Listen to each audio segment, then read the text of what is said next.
Middle Path Radio, your number one online Islamic talk station. Assalamu alaikum everyone, welcome to another episode of Raw with RAZA. Today, obviously the major news this week has been about the council elections, the London mayor elections, and I thought it'd be good to analyse the whole thing from our perspective as a Muslim community, what we can learn, what it's meant, what we've seen so far.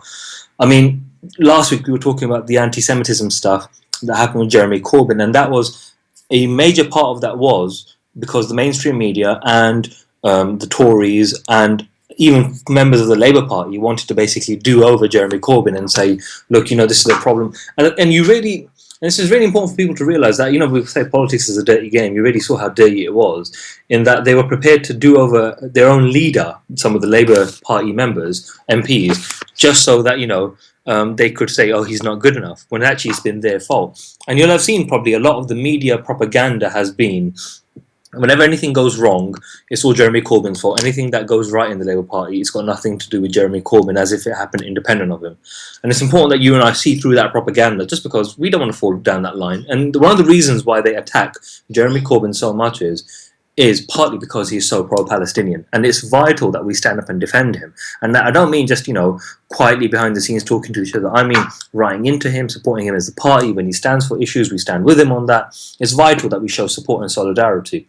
But let's talk about the elections, what we've seen so far. I mean, with the London mayor elections, we saw a lot of Muslims getting really happy and animated about what it means to to have Sadiq Khan versus Zach Goldsmith. Now, I mean, MPAC UK, we came out, and to be honest, we didn't come out backing either candidate, but we put up an article from a member of the public about, how a vote for Sadiq Khan is a vote for Israel. So a member of the public wrote in, they wanted to remain anonymous with that article. But then we shared an article that we wrote ourselves, which was about Zach or Sadiq, basically poor choices for a poorly organized community. And I think that's the key thing to take away here.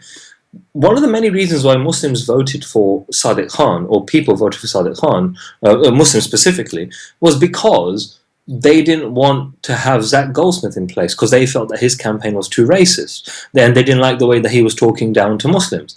But Sadiq Khan did pretty much the same thing, just not to the same level as Zach Goldsmith. He referred to about hijab in London, said how he'll back the Tel Aviv festival that will happen next year in London as well, to celebrate Israel. He said anyone that uses the word Zio, which is short for Zionist, is using an anti-Semitic slur. Comments about extremism, etc. I mean, the guy, if Zach Goldsmith had made those same comments, we'd be up in arms. But the only difference was that Zach Goldsmith, his campaign was just a bit more dirty in comparison.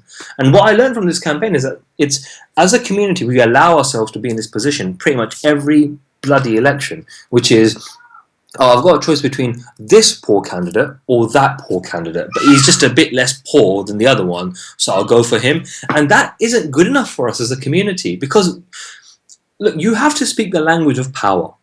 And this is important for Muslims to realize. People, it's a back home politics mentality, I don't know. But what I've seen is a mentality that says, oh, no, I hope he treats me right. I hope, now that he's in charge, it's let's hope that he treats me right in a nice way.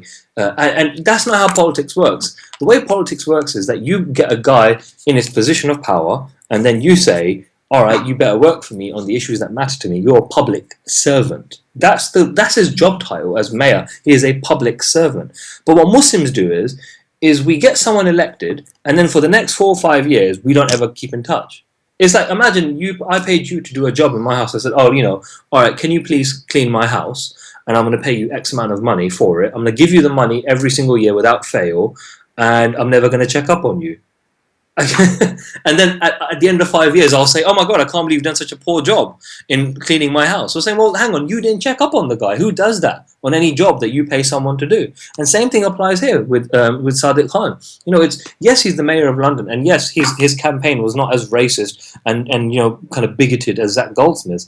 But the reality is, unless you hold Sadiq Khan to account, we'll be in the same position that those in power have no reason to listen to you. Now, when I say speak the language of power, what does that mean?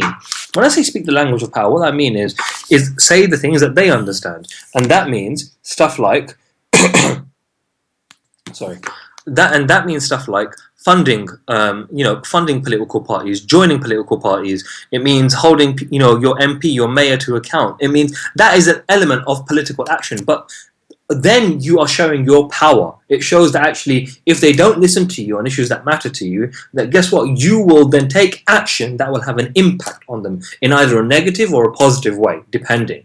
Now, right now, if a politician ignores Muslims, to be honest, what difference does it make to their bloody career? It makes no difference at all, because they realize most Muslims are so thick that they'll just vote for Labour regardless, or they'll vote for a Muslim guy regardless. Yeah, that's how it works in politics. You check out some of the political parties. So conservatives, often what do? They'll stick a random brown face or a random Muslim guy to stand an election in a Muslim area, because they realize, they'll just vote for a Muslim guy anyway. And that's how little they think of you and I, because they think these guys, they can't offer me anything, they have no power, so why should I work for their vote? That's the difference. Look how none of the candidates, like Zach Goldsmith or Sadiq Khan, were prepared to even budge an inch when it came to Israel. But we have to capitulate and compromise our views on Palestine time and time again. The reason is because we've never exercised our power. We have the money, we have the manpower in the community, we have the institutions, but we never use them in an organized way. And because we don't use them in an organized way, guess what? Others don't listen to us. This is vital. I mean, for example, on May the 18th, we're going to have the Queen's speech about, and she's going to talk about extremism and other issues there too. And we need to make sure that our Mayor of London doesn't actually go down the same line as the Tories and speaks out about these issues. I mean, Sadiq Khan has gone to extreme lengths to prove that he's not Jeremy Corbyn's man, that he's got nothing to do with him, he disagrees with Jeremy Corbyn, etc. And the reality is, if you voted for Sadiq Khan on the basis of Jeremy Corbyn, you were sadly a bit mistaken, but now is your chance to actually hold him to account. And this is important. Polling day on Thursday, when people went out to vote, that is not the beginning and end of our political action. That should be the beginning. It should be, that's the start of it all. That's the beginning of when you start keeping in touch with these people, funding parties, asking the hard questions, but also enjoying the good when they do good stuff, praising them on it as well. Look at Sheikh Sulaiman Ghani, the way he's been attacked. It's been horrible. I mean, again, this week in Prime Minister's Questions, David Cameron mentioned Sheikh Sulaiman Ghani again and attacked him. And again, Sadiq Khan has had nothing to say at all. I mean, Sadiq Khan has gone out of his way to say, look, I'm not like those Muslims. I'm a good Muslim. I'm a good moderate Muslim. I don't appreciate being spoken down to like that. I don't appreciate being treated like that. And it's up to you and I to hold him to account. It's not the job of just one Muslim or one Muslim group or, a couple of Muslims. It's the job of all of us. It is at least 1 million Muslims in London. I remember reading somewhere some stats about the demographics. About 1 million of us in London. You telling me that we can't exercise that power? Of course we can. And don't ever be ashamed of it. Someone says, oh my God, Muslims are looking to influence politics. Yeah, damn right we are. Because why else do you get involved in politics? It's not a hobby. It's not like stamp collecting. You get involved in politics because you want to make a difference, right? So I've got my views on stuff. I want Palestine to be free. So yeah, that's what I stand for, and I'm going to influence politics for that. You're not going to make me feel dirty for that. No one would ever say, oh, look, Jews and Hindus are joining politics to influence. Because A, people are allowed to, and B, that sounds a bit racist. But with Muslims, you can write articles about that, and you can move up the ladder. Look at Andrew Gilligan, the way he writes about, oh, Muslims are entries are joining our political parties, etc. He wouldn't dare write, "Ooh, Jews are joining the political parties, etc." to further their cause, because that's racist. But not when it comes to us lot. But again, that is partly because we don't exercise our power. You have to flex your muscles and say, don't you dare talk down to me or my community in that way. And that is where you and I come into play. So if you have links with a mosque or a Muslim organization, etc., then you need to push them to say, look, guys, now we need to make sure we hold this mayor to account and make sure that he speaks and stands up for the values that matter to us. So, that's what we've seen so far with the mayor elections. We saw that Labour made a lot of gains as well and made some losses too. But if you look at the media coverage, it was as if the Labour Party is drowning, as if they have no support whatsoever, when actually there's a lot of support for Jeremy Corbyn.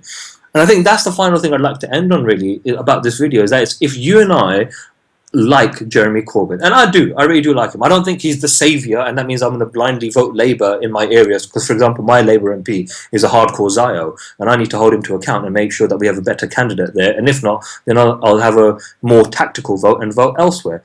But if you support Jeremy Corbyn and you like what he stands for and the way he's ethical and the way he wants to protect education in this country and stand for other issues that matter to us too, then you need to back him speaking the language of power.